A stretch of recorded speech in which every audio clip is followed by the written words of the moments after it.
હાલો દોસ્તો, જય શ્રી કૃષ્ણ। ઘઉં વાઢવાનું ચાલુ થઈ ગયું છે। મસ્ત હોયના જેવા ઘઉં પાકી ગયા છે, તો હાલો ઘઉં વાઢવા। કટિંગ કામ ચાલુ થઈ ગયું છે। અમારા માળી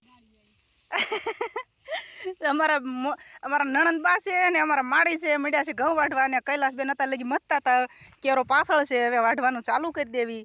વાગી ગયા છે 9 માં 10 મિનિટની જ વાર છે। જય શ્રી કૃષ્ણ કયો, હાલો કઈ બધા ઘઉં વાઢવા। જય શ્રી કૃષ્ણ, હાલો ઘઉં વઢાવા। ફૂકાઈ ગયા છે, ડુંડિયું ખરી જાય છે। લગન કર્યા આતાર ગુંધી। હાલો અમાર માડી ને અત્યારમાં તરસ લાગી ગઈ છે ને, તો પેલા પાણી પાઈ દેવી।